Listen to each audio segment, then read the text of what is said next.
वेद स्वाध्यायो भविष्यति। अद्य यजुर्वेदस्य चतुर्थोऽध्यायस्य 20 मन्त्रस्य स्वाध्यायो भविष्यति।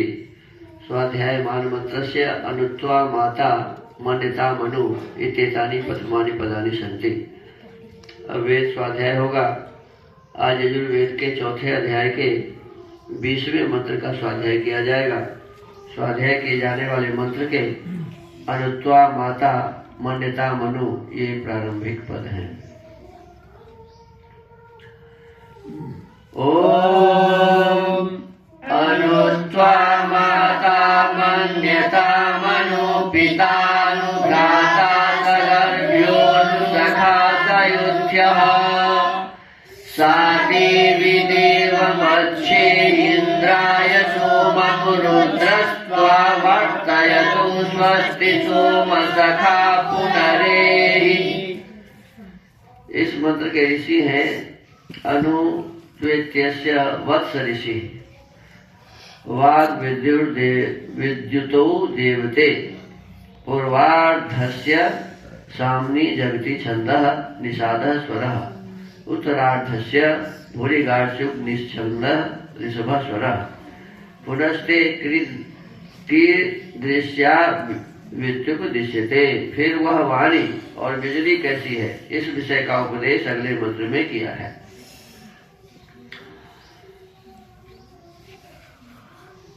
इस मंत्र के पदार्थ को लिखते हुए महर्षि दयानंद सरस्वती जी लिखते हैं, हे मनुष्य, जैसे रुद्र परमेश्वर, यहाँ रुद्र का अर्थ है परमेश्वर लिखा है, वह 44 वर्ष पर्यंत अखंड ब्रह्मचर्य आश्रम सेवन से पूर्ण विद्यायुक्त विद्वान। देखो रुद्र किसको कहते हैं, तो इसमें कहा कि जो 44 वर्ष तक ब्रह्मचर्य का अखंड पालन करता है।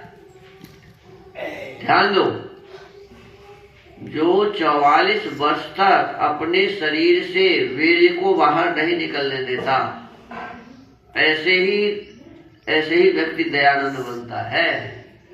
ऐसे ही व्यक्ति कितना भी ठंडी हो, शीत में किस पर सो जाता है जी? बालू पर सो जाता है, पक्का पर सो जाता है, और उन्हें कुछ भी किसी प्रकार का परेशानी नहीं होती। तो कहते हैं उस ब्रह्मचारी का नाम है रुद्र ब्रह्मचारी। क्या नाम है? रुद्र ब्रह्मचारी। तो कहते हैं ऐसे विद्वान जो 44 वर्ष पर्यंत अखंड ब्रह्मचर्य आश्रम सेवन से पूर्ण विद्या युक्त जो विद्वान है उसको रुद्र कहते हैं। त्वा तुझको जिस वाणी व बिजली तथा सोमम उत्तम पदार्थ समूह और स्वस्ति सुख को इंद्राय परमेश्वरी की प्राप्ति के लिए आवर्तयतु प्रवृत्त करे, और जो सा वह सोम सखा विद्या प्रकाश युक्त वाणी और देवी दिव्य गुण युक्त बिजली देवम उत्तम धर्मात्मा विद्वान को प्राप्त होती है, वैसे उसको तू पुनः बार बार अच्छे प्रकार यही प्राप्त हो, और इनको ग्रहण करने के लिए त्वा तुझको माता उत्पन्न करने वाली जननी अनुमन्यताम अनुमति अर्थात आज्ञा देवे। इसी प्रकार पिता उत्पन्न करने वाला जनक, सगर्भ्य तुल्य गर्भ में होने वाला भ्राता भाई, और सयुच्छा समूह में रहने वाला सखा मित्र, ये सब प्रसन्नता पूर्वक आज्ञा देवे। उसको तू पुनरेहि अत्यंत पुरुषार्थ करके बार प्राप्त हो। भावार्थ है, इस मंत्र में वाचक् लुप्तोपमा अलंकार है। प्रश्न, मनुष्यों को परस्पर किस प्रकार वर्तना चाहिए? इस मंत्र में एक दूसरों के साथ कैसे व्यवहार करना चाहिए, रहना चाहिए, ये बताया है। तो उत्तर देते हैं कि जैसे धर्मात्मा विद्वान माता पिता भाई मित्र आदि सत्य व्यवहार में प्रवृत्त हो।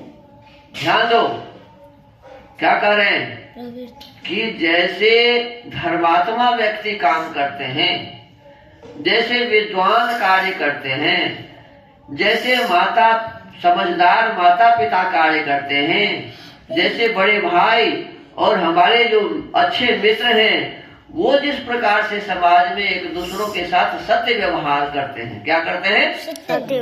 सत्य व्यवहार। वैसे तुम भी उसी प्रकार अपने जीवन में एक दूसरों के साथ सत्य व्यवहार रखो।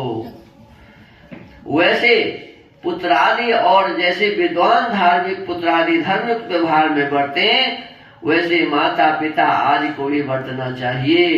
और कहा कि मान लो किसी के माता पिता विद्वान तो नहीं है लेकिन बेटा हो गया विद्वान, तो क्या करना चाहिए माता पिता को? पुत्र जो अच्छा काम कर रहा है उस अच्छे काम को स्वयं भी करना चाहिए। तो ये कहा कि वैसे पुत्रादि और जैसे विद्वान धार्मिक पुत्रादि धार्मिक व्यवहार में बढ़ते हुए से माता पिता आदि को भी बरतना चाहिए। माने पुत्र आदि को आदेश दिया कि जैसे विद्वान माता पिता धार्मिक लोग बड़े भाई बड़ी बहन मित्र आदि जो अच्छा काम करे वैसा काम करो। और फिर कहा माता पिता को क्या आदेश दिया कि यदि पुत्र विद्वान हो जाए तो विद्वान पुत्र जिस प्रकार का काम करे उस प्रकार आप भी करो। इसका मतलब यही हुआ कि हम आप सभी को अच्छा काम करना चाहिए। एक दूसरों को देख के हमें क्या करना चाहिए जी? अच्छा काम। अब दूसरों को देख के खराब काम नहीं करना। कई आदमी कहता है अभी वर्तमान परिस्थिति क्या है, तो ज्यादा लोग शराब पीने वाले हो गए हैं, ज्यादा बदमाश लोग हो गए हैं, ज्यादा उल्टा पलटा काम करने वाले लोग हो गए हैं। तो लोग कहते हैं देखो फलाना आदमी तो गलत काम करके ही इतना धन कमा लिया, तो हम क्यों ना कमाए। अरे गलत चीज का थोड़ी अनुसरण करना चाहिए, गलत चीज का हमें अनुसरण नहीं करना चाहिए। एक कोई अधिकारी घूस लेकर के बहुत बड़ा बन गया, पैसा वाला बन गया, तो क्या जो अच्छे अधिकारी हैं उनको भी घूस लेना शुरू कर देना चाहिए क्या? नहीं, ऐसा काम नहीं करना चाहिए। गलत लोगों का देखा देखी मत करो। अच्छे लोग जो समाज में हैं उनकी देखा देखी करके अपने जीवन को भी अच्छा बनाओ और समाज देश को भी हमें अच्छा बनाना चाहिए। ये सुंदर भाव आज के इस वेद मंत्र में था। तो आज के वेद स्वाध्याय के क्रम को यही विराम देते हैं। ओम।